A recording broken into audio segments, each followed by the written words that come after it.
Et puis, tout de suite, eh bien, nous allons écouter Alex Baupin. Et tout de suite après Alex Baupin, eh bien, vous entendrez Madame Anne Lévy, qui est directrice du théâtre du Chevalet de Noyon, et Isabelle Marouzet, qui est aussi à la communication du théâtre du Chevalet de Noyon, et qui viennent nous présenter ici à Radio Puisalène, nous présenter cette très belle saison 2016-2017.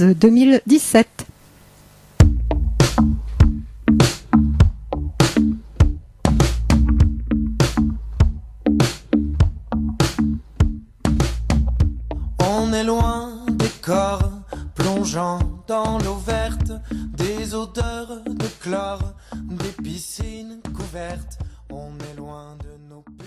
Alex Baupin qui nous chantait Loin et qui viendra bien sûr cette année, fait partie de cette fameuse saison 2016-2017 que vous présente à présent Anne Lévy et Isabelle Marouzet. Bonjour Anne Lévy. Bonjour Isabelle Marouzet. Alors c'est à vous de nous présenter donc cette superbe saison. Merci de nous accueillir. Donc la nouvelle saison du Chevalet, c'est une saison comme chaque année très éclectique avec des spectacles pour tous les goûts, théâtre, musique, danse, cirque, marionnettes, chansons. Voilà, et donc on ouvre la saison, le premier spectacle d'ouverture, spectacle de lancement qui est traditionnellement offert aux spectateurs, aura lieu le vendredi 30 septembre à 20h30 avec le porteur d'histoire. Donc le porteur d'histoire, c'est un spectacle avec 5 comédiens sur scène qui interprètent une multitude de personnages. Ils vont jouer à eux 5 plus de 30 personnages. Et ils viennent nous raconter une histoire assez fantastique qui se passe dans énormément d'univers différents, qui racontent des petites histoires, des grandes histoires, qui se projettent aussi dans l'histoire nationale, l'histoire internationale. Voilà, donc pourquoi ce spectacle en ouverture de saison? En fait, le théâtre du Chevalet, est conventionné pour le récit et la chanson. Au théâtre du Chevalet, on aime raconter les histoires, et donc pour le spectacle d'ouverture, c'est un clin d'œil, bien entendu, 5 comédiens qui viennent nous raconter une histoire. C'est un spectacle qui est très dynamique, qui est très surprenant, un peu raconté comme un roman d'aventure en fait. Chaque petite histoire débouche sur une nouvelle histoire et on se demande vraiment ce qui va se passer. Alors je ne veux pas vous dévoiler l'histoire. Ah ben non. Donc, voilà, donc je vous en dirai pas plus. Simplement que l'équipe de comédiens est formidable, que c'est une pièce très dynamique qui s'adresse à tout public à partir de 10 ans. C'est une pièce qui a énormément de succès, qui a déjà beaucoup tourné dans tous les théâtres en France, qui a eu notamment donc 2 Molières, le Molière du meilleur metteur en scène et le Molière de la meilleure auteur et meilleure mise en scène. Voilà, donc 2 Molières, meilleur auteur et meilleure mise en scène. Donc c'est une pièce qui a été écrite et mise en scène par Alexis Michalik. Et donc à découvrir le vendredi 30 septembre. Et je crois qu'il faut et c'est retenir. gratuit. Parce que c'est gratuit, donc il faut autant que possible réserver, parce que si on se présente au dernier moment, oui, on risque peut-être de ne pas avoir de place. Oui, donc vous pouvez dès demain, du mardi au samedi, venir retirer vos billets pour le porteur d'histoire. Même si c'est gratuit, venez bien entendu retirer vos places avant le 30 septembre. Oui, mais je crois que soyons sérieux. Voilà, et puis du coup, les grandes lignes de la saison, c'est aussi une saison jeune public importante avec un spectacle jeune public par mois, le samedi après-midi à 15h. C'est des spectacles qui s'adressent à tout le monde, et notamment aux tout petits, bien entendu. Vous pouvez venir seul ou en famille, avec vos enfants, avec vos amis. Et donc, je vais laisser la parole à Isabelle qui va vous présenter ces spectacles, et notamment le premier spectacle de la saison jeune public. Oui, bonjour à tous. Donc on accueillera pour commencer cette saison jeune public Tourne-pouce, qui est un spectacle de chansons. Excusez-moi, La chenille qui fait des trous, qui est un spectacle de chansons, mais pas seulement. On retrouve donc Fabrice Barré et Pascal Perotto, qui étaient venus dans un précédent spectacle qui s'appelait Ça m'énerve, qui était déjà un spectacle musical. Dans ce spectacle, il y a la projection de 5 films qui sont issus donc des récits de l'illustre de l'illustrateur Eric Carle. Donc il y a 5 courts-métrages les plus célèbres. Il y a Papa attrape-moi la lune, notamment, La chenille qui fait des trous, Le grillon qui n'a pas de chanson, Le caméléon Méli-Mélo, entre autres.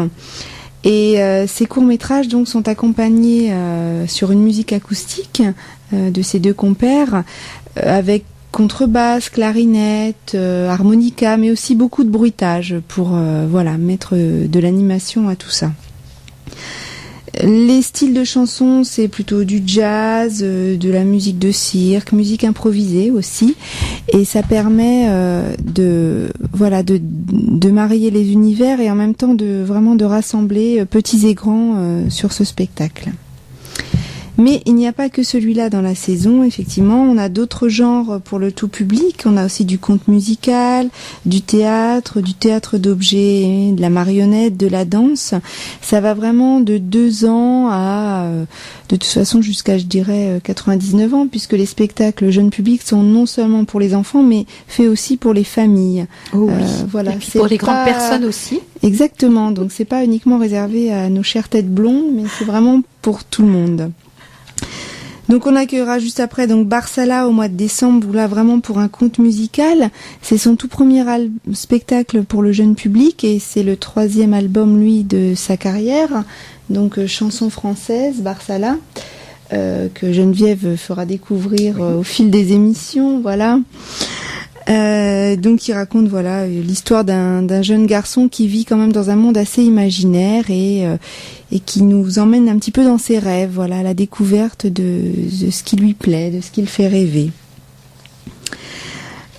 Du conte aussi pour les jeunes publics, on accueillera Laïla Darwish qu'on avait découvert à Garomo l'année dernière et qui là vient avec un spectacle Petite Lentille qui mêle plutôt le Moyen-Orient et les 1001 nuits. Donc un conte également qui invite au voyage là, mais vraiment dans un autre pays. Toujours dans le conte, on aura là dans notre cadre du festival de conte Les Souliers mouillés de Sabrina Chezo. C'est un conte qui interroge sur la peur de l'absence et de l'abandon, avec l'histoire d'un petit garçon qui va traverser, à qui va arriver plein de péripéties, qui part à la recherche de son papa, et qui va également encore nous emmener dans d'autres univers. Dans du conte toujours, bien c'est fini pour le conte. En théâtre, on aura Les Souliers rouges pour les primaires, plus là c'est déjà pour les plus grands, puisque là on passe du théâtre. C'est un conte qui est adapté d'Andersen, qui parle d'une petite fille, c'est le fameux conte Les Souliers rouges d'Andersen, une petite fille qui est orpheline, qui vit avec sa marâtre, et avec laquelle le rapport est difficile puisqu'elle ne veut pas que celle-ci se souvienne de sa défunte mère. Mais une paire de souliers rouges maléfiques entre dans la danse et il va se passer plein de choses, plein de surprises à découvrir et une fin également mystérieuse dont je ne dirai rien. Pour faire court. Un dernier qui est assez surprenant aussi, L'après-midi d'un faune. Qui fait référence à l'après-midi le prélude de l'après-midi d'un faune, voilà, avec la musique de Claude Debussy. Là, c'est vraiment une forme très atypique et inédite, puisque c'est avec des sacs plastiques que sont faits ces petites marionnettes qui prennent presque vie, en fait, sous l'impulsion de quelque chose que je ne dirai pas, puisque c'est à découvrir sur la scène et à voir en direct. Il y a beaucoup de choses. C'est très aérien, un vrai ballet, et ça demande qu'à être vu. Et très coloré. Et c'est très coloré, voilà. Et puis un petit spectacle de danse aussi. Ce que j'ai oublié de dire, c'est que ce spectacle-là, L'après-midi d'un faune, donc le faune qui est un vent, pour le resituer, sera suivi d'une série de 5 petits films très colorés également, des univers très poétiques, très colorés pour les enfants, qui feront la suite de la représentation. Et puis également Shoes, de la danse pour les plus petits, vraiment un des premiers spectacles pour les initier à leur future vie de spectateurs, voilà. Et puis ça clôture en même temps, je sais pas si vous avez fait attention Geneviève dans la plaquette, qu'on a un petit peu le fil conducteur autour de la chaussure, entre les souliers rouges, les souliers mouillés, du coup Shoes vraiment clôture cette thématique, et donc c'est pour les petits, c'est de la danse, et voilà, ça mêle des univers, et c'est très mignon à découvrir en musique. Alors il faut peut-être préciser aussi que il y aura des séances scolaires. Il y a des séances scolaires les jeudis et les vendredis qui précèdent les représentations tout public. Il y a toujours énormément de demandes, ça marche toujours très bien. Et cette année, la particularité, c'est autant pour les scolaires, ça reste identique, que pour les plus grands, pour les adolescents, on aura aussi des séances scolaires. Voilà, sur d'autres spectacles, bien sûr, très bien. Mais pour les collégiens et les lycéens. C'est très important. Très voilà, important. Ils sont très demandeurs. Oui, parce que alors bon, avec les petits, très souvent, ils demandent à retourner voir le samedi avec les parents, mais les collégiens et les lycéens, je crois que là vraiment, on les prépare aussi à être des spectateurs pour des spectacles, disons plus tout le monde. Oui, et puis c'est des thématiques qui sont d'actualité, qui correspondent à leur réalité. Et alors que ce soit du théâtre classique pour les initiés aussi, parce que ça fait partie des programmes en général, et puis du théâtre plus contemporain ou de la chanson, enfin voilà. Leur inculquer la notion de culture et de venir au théâtre en tout cas. Oui, parce que parfois on pense le théâtre c'est pour les autres. Qu'est-ce que je vais aller faire moi au théâtre? Et c'est vraiment très dommage parce que c'est vraiment un endroit où on peut s'éclater. Tout à fait. Bien. Donc peut-être on va écouter 2 secondes de la chanson du Grillon. Donc là, la chanson du Grillon.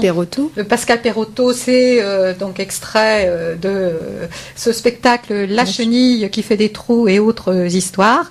Et puis on se retrouve après pour la saison. Alors donc là, on a fait les petits. On va faire la saison pour tout le monde après.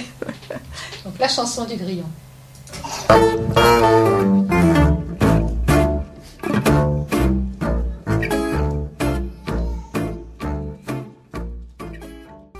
Voilà, eh bien on va le couper un petit peu, on en est presque à la fin. Et puis pour pouvoir continuer, parce que on a encore 20 minutes, mais pour pouvoir continuer la présentation de cette saison 2016-2017 du Théâtre du Chevalet de Noyon. Anne Lévy, donc. Oui, donc Isabelle vous a présenté donc la saison jeune public, une saison importante au Théâtre du Chevalet, comme on l'a dit, c'est important effectivement de pouvoir transmettre dès le plus jeune âge le goût du théâtre, la curiosité, la découverte. Voilà, donc le Théâtre du Chevalet, on aime raconter des histoires et on a un temps fort qui s'intitule donc le Festival de récits et de contes qui a lieu le dernier week-end de janvier. Donc avec une programmation de contes, théâtre, récits très intéressante à découvrir. Et donc notamment le spectacle Looking for Alceste, mise en scène par Nicolas Bonneau. Donc Nicolas Bonneau, c'est un conteur qui est très connu. Ses précédents spectacles ont déjà été présentés à Compiègne ou à Tourotte ou dans les environs. Et donc Nicolas Bonneau a décidé en fait d'aller rencontrer des gens qui ont fait le choix de vivre une autre vie, c'est-à-dire de vivre en marge de la société. Et donc il s'est intéressé à ces misanthropes, entre guillemets, bien entendu. Ce ne sont pas des misanthropes au premier sens du terme, mais des gens qui ont décidé de reprendre une ferme au fin fond du Larzac ou de s'exiler en Bretagne et de vivre de la culture de leur jardin ou de partir en voyage, des gens qui n'ont pas forcément un quotidien proche de celui de tout un chacun, qui ont fait des choix différents. Et à partir de ces rencontres qu'il a eues avec ces personnes-là, il a écrit une histoire. Il s'inspire également de sa propre vie, du fait qu'il a eu 40 ans et qu'il s'est interrogé sur ses relations avec ses amis, ses relations humaines. Et il s'inspire du Misanthrope de Molière, la pièce classique, donc le Misanthrope de Molière de ce personnage, en fait, Alceste, très célèbre, qui dénonce en fait l'hypocrisie des relations humaines.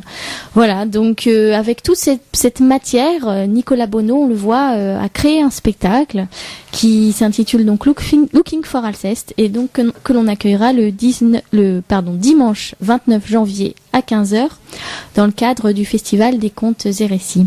Et c'est dès 14 ans. Oui, à partir de 14 ans.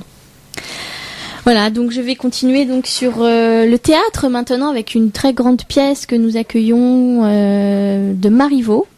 Harlequin poli par l'amour, donc une pièce théâtre classique écrite par Marivaux et qui est là dans une mise en scène contemporaine. Thomas Joly, donc jeune metteur en scène français dont les mises en scène commence vraiment à être connu et réputé, joue dans tous les théâtres en France. Thomas Joly a fait une très très belle mise en scène de ce texte. C'est un spectacle sur lequel il y aura une séance scolaire l'après-midi pour les lycéens et puis une séance tout public le soir à 20h30. Donc Harlequin poli par l'amour, c'est l'histoire d'Harlequin qui est amoureux et toute cette histoire en fait est reprise par une équipe de comédiens jeunes, dynamiques, une très très belle pièce féerique et qui s'adresse vraiment à tout le monde, que vous soyez déjà allé au théâtre ou que vous n'y soyez jamais allé, venez découvrir, vous passerez vraiment un superbe moment devant cette pièce. Donc après, le théâtre, le récit, le jeune public, il est temps maintenant pour moi de vous présenter la saison musicale. Oui. Voilà, le Théâtre du Chevalet, donc théâtre qui accueille énormément de concerts. Donc Alex Baupin, dont on a écouté un extrait de son dernier album qui s'intitule Loin. Alex Baupin qui vient nous raconter des histoires, mais par des chansons. Voilà, chanteur, auteur, compositeur, interprète. Il sera sur la scène du Chevalet dans le cadre du festival du Picardie Move. Donc on l'accueillera Picardie Move, qui a un nouveau nom bien sûr. Donc qui s'intitule maintenant le festival Haute Fréquence. Voilà, qui est le festival Haute Fréquence, qui est le nouveau nom du festival Picardie Move. Le changement de nom de notre région a forcément engendré un changement de nom du festival. Et donc le festival Picardie Move devient le festival Haute Fréquence, et donc nous sommes fiers de participer à ce festival, donc qui aura lieu dans toute la région des Hauts-de-France. Et donc le jeudi 17 novembre, on accueillera Alex Baupin. Et puis en première partie, un artiste que vous connaissez peut-être déjà, sûrement, qui s'intitule François Garnier, mais qui est très connu sous le nom de Tichot. Tichot parce qu'il avait fait un spectacle en fait musical sur la Première Guerre mondiale, donc un spectacle qui a déjà beaucoup tourné, des chansons qu'il avait écrites sur le conflit, sur le quotidien des soldats. Et donc aujourd'hui, François Garnier a décidé d'écrire des nouvelles chansons, de faire un nouvel album. Et donc il viendra nous présenter son nouvel album en première partie d'Alex Baupin. Voilà, donc une belle soirée chanson à découvrir le 17 novembre. Donc dans la programmation musicale, bien entendu, il y a Linda Lemay, dont on a déjà entendu un extrait, et on en écoutera d'autres au cours de cette émission. Donc Linda Lemay aussi, qui est une inventeuse d'histoire, comme disait un journaliste québécois, ou raconteuse d'histoire, bien entendu. Elle est célèbre et connue dans le monde entier, et notamment pour l'écriture de ses chansons, pour ses textes. Chacune de ses chansons est une histoire qu'elle partage avec son public. Linda Lemay, c'est une artiste d'une très très grande générosité, qui est évidemment très connue, et les chansons sont très appréciées. Et ce sera un très beau moment sur la scène du Théâtre du Chevalet, parce qu'on a la chance d'avoir une scène avec une très belle proximité avec les artistes. Vous pourrez la voir de près dans le cadre de ce concert. Elle sera accompagnée par son musicien qui l'accompagne sur toutes ses tournées, donc ils seront deux, ce sera un duo. Voilà, un duo en acoustique, et donc on pourra au mieux dans les meilleures conditions écouter ces chansons. Alors j'ai vu qu'elle passait, je crois bien à Paris, enfin elle passe dans plein d'autres endroits, et moi je vous invite à venir la voir à Noyon, parce que c'est vrai qu'on la verra de près, que lorsqu'on va dans certaines scènes parisiennes, on est très loin, et qu'il y a une intimité avec la personne qui est sur scène, et je pense que, pour avoir parfois vu deux fois le même spectacle, une fois à Noyon, une fois à Paris, à Noyon il y a quelque chose de plus. On est plus près. Oui, tout à fait. C'est beaucoup plus familier, et parfois d'ailleurs les artistes se lâchent mieux plus. Oui, il y a vraiment c'est ce terme-là très juste d'intimité en fait, de proximité avec l'artiste et il partage son spectacle et Linda Lemay est une artiste aussi très généreuse donc du coup sans aucun doute elle partagera ses chansons avec son public. Voilà, c'est une artiste en général qui chante longtemps, donc le concert durera 2 heures, 2 bonnes 2h30. heures. Oui, voilà, Linda Lemay, elle aime le public et elle le montre. Donc évidemment, on peut toujours écouter l'album chez soi, mais c'est vraiment différent. Le spectacle vivant, voilà, de l'avoir sur scène, c'est quelqu'un de chaleureux. C'est à découvrir. Et puis toujours donc dans cette programmation musicale, on accueillera Mariana Ramos, donc une autre femme dans un autre genre. Mariana Ramos, capverdienne, voilà, donc comme Césaria Évora, dans la lignée de Césaria Évora. Elle représente en fait cette musique chaleureuse des îles du Cap-Vert, donc ces célèbres îles réputées pour la qualité de leur musique et leur soleil, bien entendu, et les belles plages. Voilà, donc un peu de chaleur à Noyon, le vendredi 17 mars à 20h30. N'hésitez pas à venir découvrir Mariana Ramos, une artiste du Cap-Vert avec des chansons. Elle a eu un prix, donc il faut le mentionner, au Music Award 2016, donc du Cap-Vert. Elle a reçu la meilleure interprète de la Morna. Et la Morna, c'est ce chant spécifique des Cap-Verts, donc ce chant qui aborde en fait des thématiques de la nostalgie, la mélancolie. Voilà, c'est un chant très particulier qu'à découvrir si vous ne connaissez pas. Et donc Mariana Ramos a eu le prix de la meilleure interprète de la Morna. Voilà, et on l'aura donc à 20h30 le vendredi 17 mars et c'est tout public. Voilà. Donc après, dans le cadre de la programmation du Théâtre du Chevalet, il y a aussi de la danse, de l'humour, des marionnettes. Donc en danse, par exemple, très prochainement, le samedi 15 octobre, Hervé Koubi qui viendra présenter donc son ballet Ce que le jour doit à la nuit.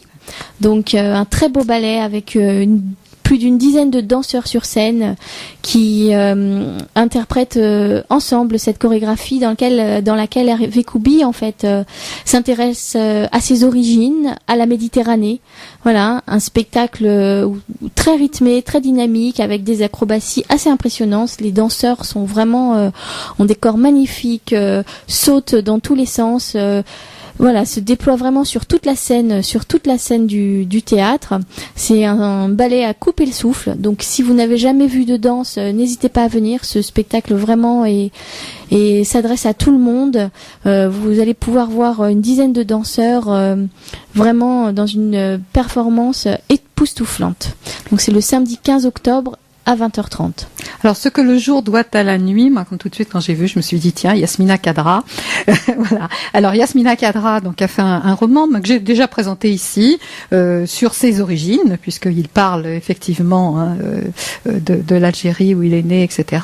Et là, ça revient au même, et c'est pour ça que le metteur en scène, chorégraphe, a choisi ce titre de Yasmina Khadra, parce que lui aussi, parle de la Méditerranée, de l'autre bord de la Méditerranée et de son enfance, comme Yasmina Khadra. Oui, tout à fait. En fait, Hervé Koubi, donc qui est danseur chorégraphe, qui est né et qui a grandi en France, en fait, a découvert assez tardivement qu'il était d'origine algérienne. Voilà, il ne le savait pas.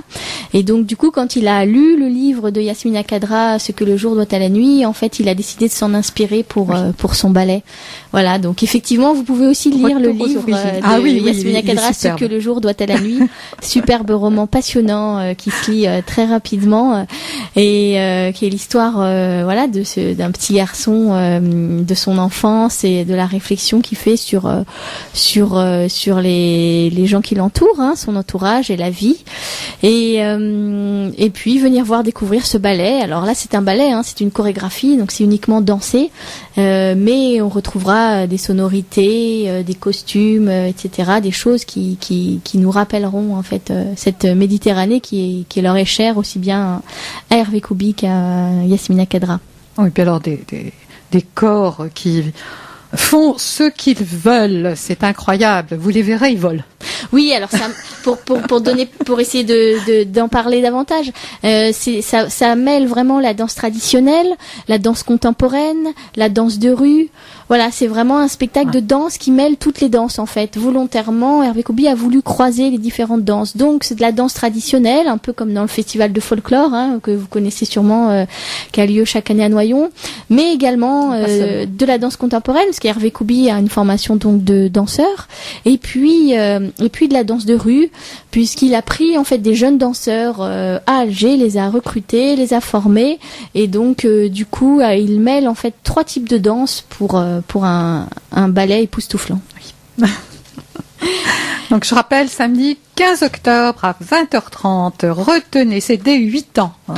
Et retenez vraiment si vous voulez voir, parce que là encore, il n'y en aura pas forcément pour tout le monde. Oui. Et donc maintenant du cirque, après du théâtre, de la danse, de la chanson, nous allons vous présenter donc un spectacle de cirque que nous accueillons le vendredi 3 février à 20h30. Donc l'éléphant dans un magasin de porcelaine, ou en anglais The Elephant in the Room. Voilà, c'est donc 4 artistes circassiens, 4 acrobates cette fois-ci, qui viennent nous raconter une histoire. Et oui, ce n'est pas forcément du cirque traditionnel. Ils viennent nous raconter une très belle histoire, eux aussi. Comme Linda Lemay vient nous raconter des histoires, comme les artistes au théâtre viennent nous raconter une histoire. Cette fois-ci, ce sont des acrobates, 4 acrobates, qui au gré de leur acrobatie, en fait, vont nous raconter donc l'histoire. Alors sur l'histoire, je ne vous la dévoilerai pas, bien entendu, puisqu'il faut venir la découvrir. Mais ce que je peux vous dire, c'est que les acrobaties sont là encore une fois spectaculaires, époustouflantes, que le final est vraiment somptueux, qu'on a peur, on a des frissons pendant ce spectacle. Ils font des sauts impressionnants, ils jonglent, des tours de magie, des portées, voilà, des vrais acrobates qui viennent avec beaucoup de suspense et d'humour nous faire rêver. Un spectacle donc tout public à partir de 10 ans. Et n'hésitez pas à venir, c'est uniquement du cirque, voilà, c'est uniquement des acrobaties, mais il y a tout un décor, toute une ambiance hollywoodienne autour de ce spectacle, et on a le souffle coupé. Ça promet. Donc là, ce sera vendredi 3 février, 20h30 et dès 10 ans. Voilà, et puis un dernier spectacle, même si on pourrait tous les présenter, mais il faut faire un choix. Donc un dernier spectacle, une tête d'affiche cette fois-ci, que vous connaissez sûrement, François-Xavier de Maison. Voilà, cet humoriste qui auparavant avait commencé une carrière dans la banque et puis a décidé d'en venir à ses premiers amours, le théâtre et le one-man show. Et donc il viendra nous présenter donc son dernier spectacle, donc ce spectacle qu'il tourne actuellement dans le monde entier. Il est allé le présenter à New York au printemps dernier. Voilà, il va tourner dans toute la France, et donc il nous viendra nous raconter aussi des petites histoires, nous présenter tous ces petits personnages qu'il interprète de manière très drôle et subtilement. François-Xavier de Maison, voilà, c'est vraiment quelqu'un que je suis ravie d'accueillir au Théâtre du Chevalet, après Anne Roumanoff, après Sophia Aram, après Mathieu Madinian. Voilà, on est ravis d'accueillir un humoriste de plus et d'accueillir donc François-Xavier de Maison. J'aime beaucoup le fait qu'il soit sur 3 fois sa tête sur la même photo. Oui, ça nous évoque tous ces sentiments qu'il partage à l'intérieur de lui-même. Des triples. Exactement. Alors, ce sera le vendredi 24 mars à 20h30 et c'est dès 12 ans. Voilà, bon, et puis, je crois qu'effectivement, on peut pas parler de tout. Il y aura peut-être quand même, faut signaler, l'orchestre de Picardie en musique classique aussi. Oui, chaque année, traditionnellement, on accueille l'orchestre de Picardie, et cette année, plus particulièrement, l'orchestre sera dirigé en fait par Alexei Ogrenchuk, qui est un oboïste, voilà, soliste oboïste, et donc il sera à la fois le soliste du concert et le chef d'orchestre. Voilà, donc nouveauté pour cette année. Oui, Van Beck ne vient pas. Voilà, non. Il prête sa place à Alexei Ogrenchuk. Donc, bien entendu, il y aura tout l'orchestre de Picardie au complet. Donc plus de 40 musiciens sur scène. Si vous n'avez jamais vu d'orchestre sur scène, c'est toujours impressionnant et c'est toujours somptueux de voir 40 musiciens sur scène. Voilà, une fois de plus, l'orchestre de Picardie, c'est un orchestre qui joue dans toute la Picardie et dans toutes les Hauts-de-France et dans toute la France entière. C'est vraiment des concerts qui s'adressent à tout le monde, donc n'hésitez pas à venir découvrir l'orchestre de Picardie si vous n'avez jamais eu l'occasion. Et puis si vous aimez la musique classique, bien entendu, mais là on sait que vous serez là. Voilà, et c'est pour tout public, bien sûr. Oui, et les tout petits, vous pouvez venir avec vos enfants découvrir l'orchestre de Picardie, ça leur fait une très belle sortie. Ah oui, c'est superbe. Et alors, très souvent, bon là on l'a pas, mais je le rappelle moi à chaque fois quand j'annonce au fur et à mesure, rafraîchissement offert en compagnie des musiciens à l'issue du concert. Et c'est toujours très agréable de rencontrer les gens qu'on a vus sur scène. Et puis de pouvoir discuter avec eux ensuite autour d'un verre. Oui, au Théâtre du Chevalet, ce qui nous tient à cœur, bien entendu, c'est toutes ces actions culturelles que l'on propose tout au long de l'année. Donc il y a eu la présentation de saison le 7 septembre dernier, et puis on organise aussi des rencontres avec les artistes, donc soit en amont du spectacle, soit après le spectacle. Voilà, n'hésitez pas. Donc si vous êtes enseignant ou si vous avez une association ou si vous souhaitez visiter le théâtre ou venir rencontrer les artistes ou même être initié, en fait, on organise aussi des ateliers théâtre ou des ateliers d'initiation à la danse, à la musique. Voilà, tout un programme en fait d'action culturelle et d'action éducative. Donc c'est Isabelle là qui m'accompagne aujourd'hui, qui coordonne tout ça, toutes ces demandes. Donc vous l'appelez au Théâtre du Chevalet et donc elle peut imaginer avec vous une soirée spéciale avec une visite du théâtre, une rencontre avec les artistes avant le spectacle, une séance de dédicace après le spectacle. Voilà, on est vraiment là présent tout au long de l'année pour faire partager en fait le spectacle et puis finalement enlever ces barrières qui peuvent parfois exister entre les artistes et les gens en fait. Les artistes sont vraiment des gens comme tout le monde et donc ils créent pour le public et nous on est là pour faire du lien en fait entre le public et les artistes, pour présenter leur spectacle comme on le fait là aujourd'hui, mais également pour présenter le processus de création. C'est pour ça aussi qu'on a des résidences. Voilà, donc tout au long de l'année, on organise des résidences d'artistes, c'est-à-dire qu'on prête le théâtre à des artistes pour qu'ils viennent répéter et créer leur spectacle. Donc là, on en a une qui commence début octobre et on va en avoir plusieurs dans différentes disciplines tout au long de l'année. C'est important, évidemment, un spectacle ne se crée pas en un jour.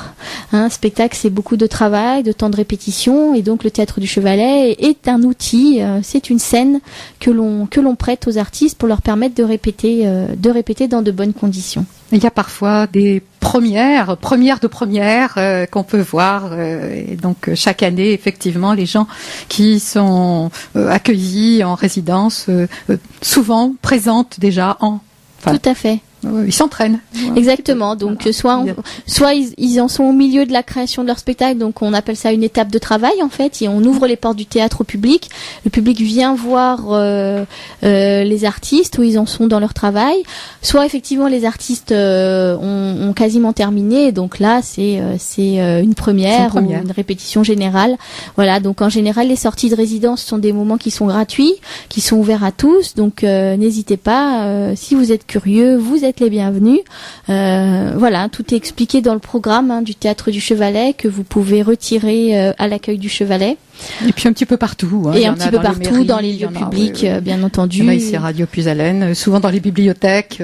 Oui. Alors je voulais quand même insister aussi sur le fait que le Théâtre du Chevalet est un établissement agréé tourisme et handicap. Oui, donc on a des facilités pour accueillir les personnes handicapées. Oui. Donc quel que soit votre handicap, n'hésitez pas à venir, à nous prévenir pour qu'on vous accueille au mieux. On a un ascenseur qui vous permet d'accéder à la salle de spectacle. Vous avez des places privilégiées et voilà, on accueille, on attache de l'importance et on a un système auditif qui vous permette donc d'amplifier le son. Voilà, pour une bonne qualité d'écoute du spectacle. Ça c'est très important. Et on voit parfois quelques personnes justement, donc de très très discrètes, au milieu de tout le monde, et je trouve ça superbe. Des personnes aussi sur leur fauteuil, Oui. Parce qu'il y a la possibilité de les placer à côté des rangées et c'est très très important. Il y a vraiment, on accueille tout le monde. Elles ont de très bonne visibilité, elles ont vraiment des très belles places comme chaque spectateur. Voilà. C'est vraiment très très bien. Eh bien, je vous remercie beaucoup d'être venu nous présenter votre saison sur Radio Puisalène. Merci Anne Lévy, merci Isabelle Marouzet. Et puis, bien, on continuera tout au cours de la saison à signaler les différents spectacles. Et puis surtout, n'hésitez pas chaque fois qu'il y a besoin à nous faire signe ou même à revenir. Sans Merci. Aucun problème. Vous êtes les bienvenus. Au contraire, c'est vraiment toujours un plaisir de vous recevoir. Merci à vous et au plaisir de vous accueillir au théâtre. Bien sûr, oui. Merci beaucoup. Bien, on va se passer un petit Linda Lemay. Je tourne. Donc, ça fait partie du prochain spectacle que nous verrons. Donc, ce titre est sur son dernier CD. Donc, c'est Feutre et Pastel. Oui. Il y a un petit quelque chose. Mais il y a un nouvel album qui va bientôt sortir. Qui va bientôt sortir en plus. Oui, voilà. Oui, tout à fait. Décibels et des silences. Et le prochain album de Linda Lemay, donc elle viendra interpréter en janvier prochain. Voilà. Donc tout ça, on en reparlera. Merci beaucoup et à bientôt. Au revoir.